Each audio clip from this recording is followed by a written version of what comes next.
Hi students, इससे पहले हम क्लास 9th का चैप्टर नंबर 6 कर रहे थे, जिसमें हमने ऊतक स्टार्ट किया था और ऊतक को हमने काफ़ी पढ़ भी लिया था। हमने सरल ऊतक पढ़ लिए थे। अब हम पढ़ रहे हैं जटिल ऊतक। जटिल ऊतक क्या होते हैं? सरल ऊतक के मैंने तीनों टाइप, पैरेन्काइमा, स्क्लेरेन्काइमा और कोलेनकाइमा के बारे में आपको डिटेल से समझा दिया था। अब हम पढ़ रहे हैं जटिल स्थायी ऊतक। तो जटिल ऊतक क्या होते हैं? जिस प्रकार सरल ऊतक होते हैं हमारे एक ही प्रकार की कोशिकाओं से बने होते हैं सरल ऊतक, उसी प्रकार से जटिल ऊतक भी हमारे होते हैं जो बहुत सारी कोशिकाओं से मिलकर बने होते हैं। पर ये एक प्रकार की कोशिकाओं से मिलकर नहीं बने होते, ये अलग अलग प्रकार की कोशिकाओं से मिलकर बने होते हैं। तो अलग अलग प्रकार की कोशिकाओं से मिलकर बना ऊतक क्या कहलाता है? जटिल ऊतक कहलाता है। जटिल ऊतक में मैंने आपको दो क्लासिफिकेशन आप बताए थे, जाइलम और फ्लोएम। जटिल स्थायी ऊतक को या जटिल ऊतक को हमने दो भागों में बांटा था। जटिल ऊतक को दो भागों में बांटा था। एक था फ्लोएम और एक था जाइलम। तो फ्लोएम का काम क्या था? फ्लोएम आप ऐसे याद रखना, एफ से फल यानी भोजन। फ्लोएम भोजन को पौधों में एक स्थान से दूसरे स्थान पर ले जाने का कार्य करता है, और जाइलम जल को, जा से जाइलम, जा से जल को एक स्थान से दूसरे स्थान, किसमें? पौधों में एक भाग से दूसरे भाग तक भोजन को ले जाने का काम फ्लोएम करता है, और जल को एक भाग से दूसरे भाग तक ले जाने का काम कौन करता है? जाइलम करता है। तो जाइलम और फ्लोएम ये होते हैं इनके मेन काम। अब हम देखते हैं जाइलम किस किस से मिलकर बना है और फ्लोएम किस किस से मिलकर बना होता है। तो जाइलम देखते हैं सबसे पहले। जाइलम चार रचनाओं से मिलकर बना होता है। देखिए कौन कौन सी हैं वो, आपको यही पॉइंट याद करने हैं। जाइलम बना होता है ट्रैकिड, वाहिका, जाइलम पैरेन्काइमा,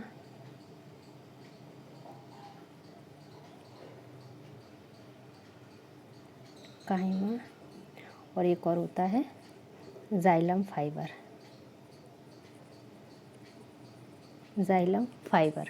तो जाइलम इन चार चीज़ों से मिलकर बना होता है। इसमें क्या होता है? जाइलम में कोशिका भित्ति मोटे प्रकार की होती है। जिसकी कोशिका कैसी होती है? मोटे प्रकार की होती है। अधिकतर मृद होती हैं ये। अधिकतर कोशिकाएं इसमें कैसी होती हैं? मृत होती हैं।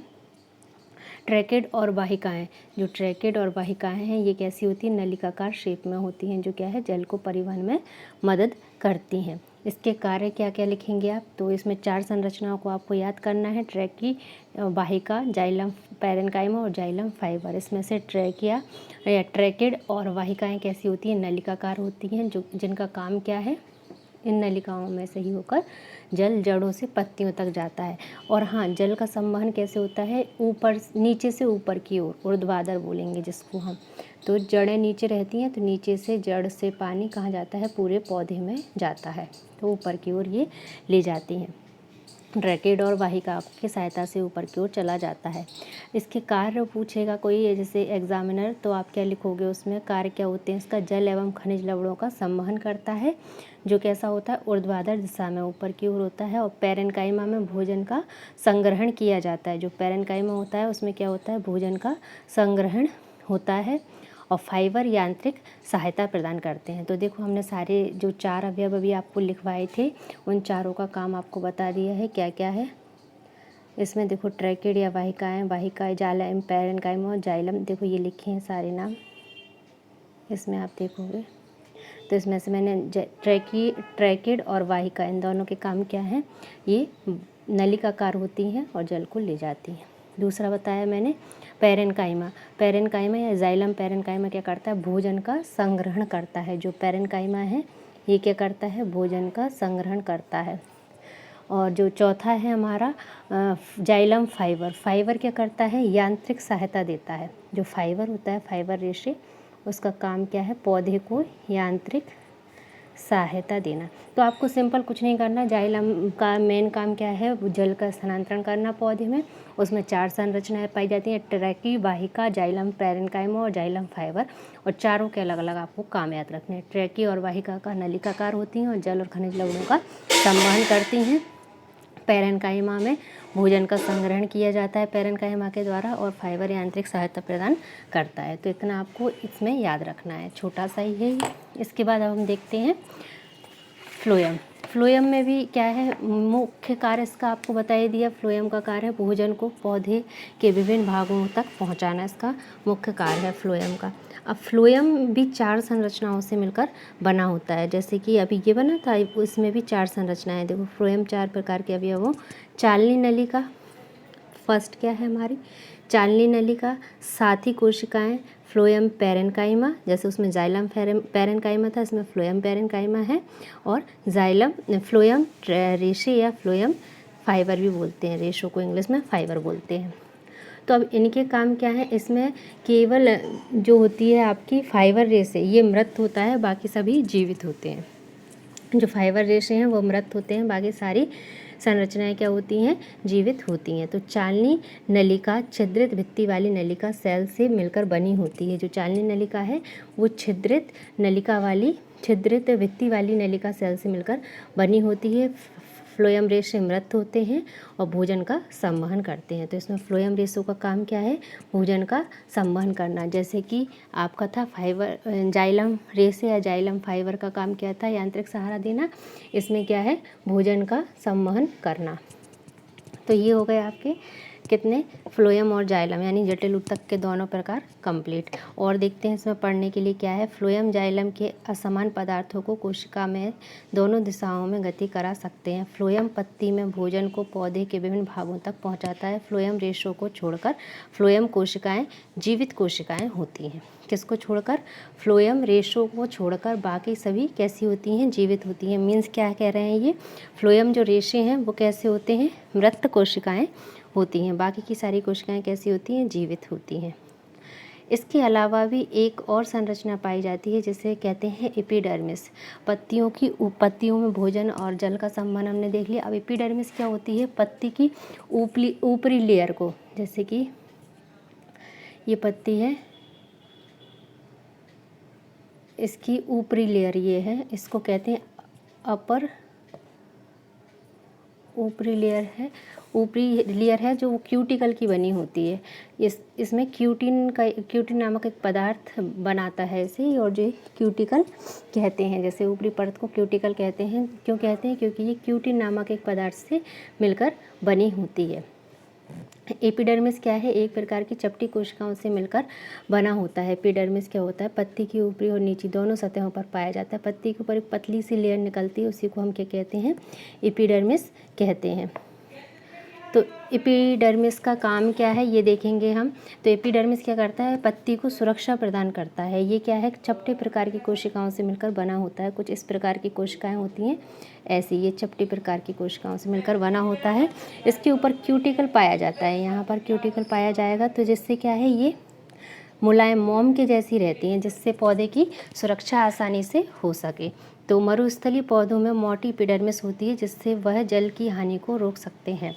अब जो मरुस्थलीय पौधे देखे होंगे जैसे नागफनी वगैरह, उनमें क्या है, ये मोटी एपिडर्मिस होती है, जिससे क्या है, जल की हानि को ये रोक सकते हैं। ज़्यादा जल की हानि नहीं होती, इसीलिए मरुस्थलीय पौधों को क्या है, ज़्यादा जल की आवश्यकता नहीं होती। कम जल में भी ये ग्रोथ कर लेते हैं, वृद्धि कर लेते हैं।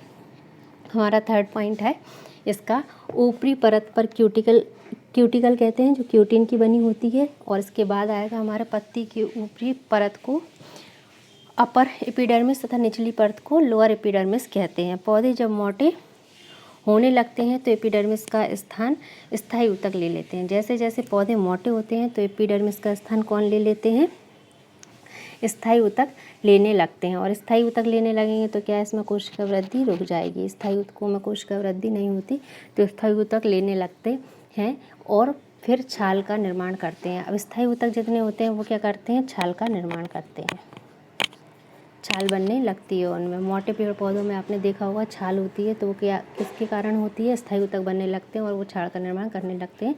छाल में सुबिरेन नामक पदार्थ का निर्माण भी होता है, जो क्या करता है, रक्षा करने का कार्य करता है। छाल क्या करती है, सारे पेड़ पौधों की रक्षा करती है। इसके अलावा पत्तियों में और क्या पाया जाता है, एक स्ट्रोमेटा पाया जाता है। पत्तियों में एक और संरचना पाई जाती है जिसको कहते हैं हम मेटा, स्ट्रोमेटा का काम क्या होता है पौधों में? वाष्पोत्सर्जन, वाष्पोत्सर्जन की क्रिया करना। मतलब इसमें एक छिद्र पाया जाता है, स्ट्रोमेटा पाए जाते हैं पत्तियों में छिद्र के संरचना के रूप में, जिसके द्वारा वो वाष्पोत्सर्जन की क्रिया कर सकते हैं। जो वाष्पोत्सर्जन की क्रिया में क्या होता है, CO2 और O2 गैसों का आदान प्रदान होता है। इस मतलब CO2 और O2 गैस का आदान प्रदान का कार्य ही क्या कहलाता है, वाष्पोत्सर्जन की क्रिया में होता है, और यही स्ट्रोमेटा के द्वारा होता है, जिससे वह श्वसन की क्रिया कर सकते हैं।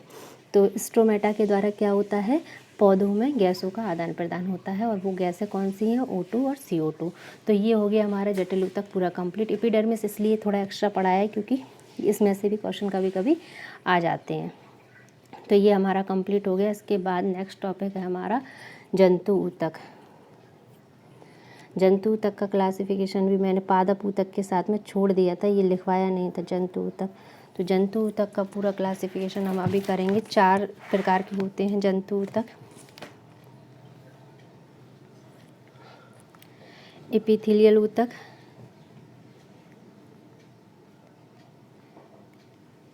एपिथेलियमी ऊतक, संयोजी ऊतक, और 2 ऊतक होते हैं पेशीय ऊतक और तंत्रिका ऊतक। अब इन सारे ऊतकों का भी क्लासिफिकेशन इसमें दिया है अलग से, देखिए ये बुक में आपको दिखाते हैं जंतु ऊतक का क्लासिफिकेशन। ये यहाँ से स्टार्ट है, देखो फर्स्ट है एपिथेलियल ऊतक। एपिथेलियल ऊतक को भी इनने 6 भागों में बांटा है, सल्की, घनाकार, स्तंभाकार, पक्षमाभी और ग्रंथिल। ठीक है, तो ये 6 जो हमारे जंतु ऊतक हैं वो हम डिटेल में भी पढ़ेंगे। तो जैसे हमने पादप ऊतक को सबका क्लासिफिकेशन डिटेल में पढ़ा है, वैसे इस जंतु ऊतक का भी पढ़ेंगे। उसके बाद है संयोजी ऊतक। तो संयोजी ऊतक इसको भी इनने 4 भागों में बांटा है, और उन 4 भागों को भी सब डिवीज़न और किया है उसका, तो ये काफ़ी लंबा हो जाएगा, ये भी हम पढ़ेंगे। संयोजी ऊतक ये दिया है 2nd नंबर पर। संयोजी ऊतक के फर्स्ट होता है तरल ऊतक। तरल ऊतक में हम पढ़ेंगे रक्त को। 2nd है कंकाली ऊतक। कंकाली में पढ़ेंगे अस्थि और उपास्थि को। ठीक है, 3rd है गर्तिकामय। इसमें पढ़ेंगे कंडरा और स्नायु को। कंडरा और स्नायु होते हैं, लिगामेंट और टेंडन बोलते हैं इंग्लिश में इनको। और एक और होता है वसा ऊतक। वसा में पढ़ेंगे एरियोलर और एडिपोज ऊतक। एडिपोज को इंग्लिश में बोलते हैं वसामय ऊतक। इसके बाद आपका आता है 3rd ऊतक, देखिए आगे पेशीय ऊतक, ये दिया है पेशीय ऊतक। पेशीय में हम पेशियाँ कितने प्रकार की होती हैं ये आपने पढ़ा होगा या न पढ़ा हो, तो इसमें पढ़ेंगे हम रेखित पेशी, अरेखित पेशी, अरेखित पेशी, और एक और होता है कार्डियक पेशी। तो ये 3 पेशियों में 3 को पढ़ेंगे। उसके बाद लास्ट है एक तंत्रिका ऊतक आपका, तंत्रिका ऊतक। और तंत्रिका ऊतक में हम न्यूरॉन तंत्रिका के बारे में पढ़ेंगे। इसी के साथ आपका ये चैप्टर ख़त्म हो जाएगा।